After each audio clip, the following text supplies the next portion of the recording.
have established beyond a reasonable doubt, in my opinion, that she is a conniving, manipulative liar. And some of the best evidence against her, her own diary entries and this bizarre interview she gave with 48 Hours. Now, listen to Jodi explain all the reasons why she decided to smile, grin in her mugshot when she was arrested. One of my first thoughts when I was actually being booked, I was a little like, wow, I see this stuff on TV all the time. This is so interesting. It's almost just like it is on TV. And I thought to myself, you know, what would Travis do if he were in this situation? This is why I'm here.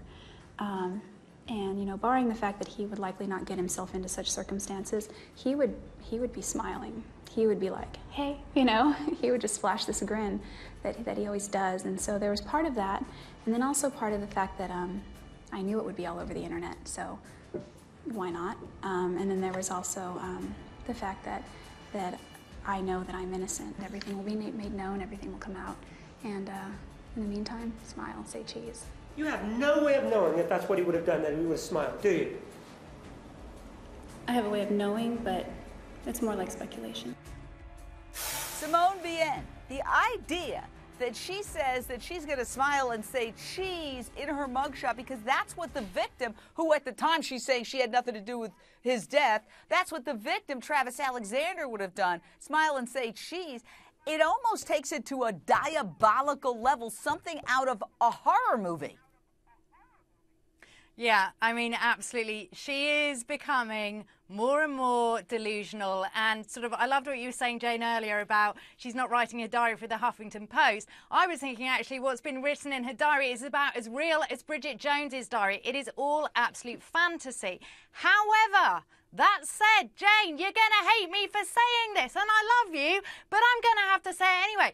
If I was a juror, and as a woman, I feel battered just watching her being abused and being pushed and pushed and pushed. He's so aggressive. I do think that the jury, the female aspects of it, could feel some sympathy towards her. And you can see she is under stress because she's there touching her neck so much, which is what people do as a pacifying thing because our neck is rich with nerves. We do that when we need to be comforted. So she is showing some kind of emotion, but she's delusional. Let's remember, she slit Travis Alexander's neck. Beth Karras, correspondent session, you're there in Phoenix. You've been in the courtroom. Do you feel that A, it could break down along gender lines? And are you sensing that maybe this just punishing, yelling attack by the prosecutor might create an unconscious or conscious sense of sympathy for Jodi?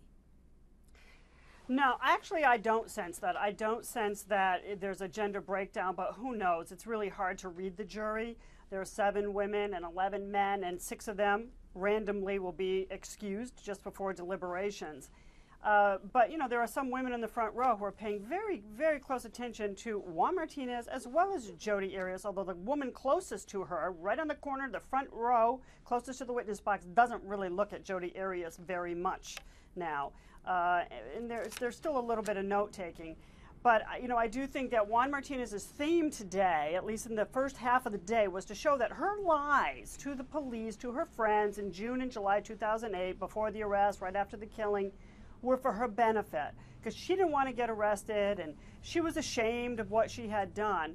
And if he Juan Martinez, can demonstrate that sufficiently to the jury, he'll then argue that she lied a lot on the stand to them for her benefit, to save her life, so they won't find her guilty of first-degree murder. Yeah, and look, she painted a picture lying about pedophilia.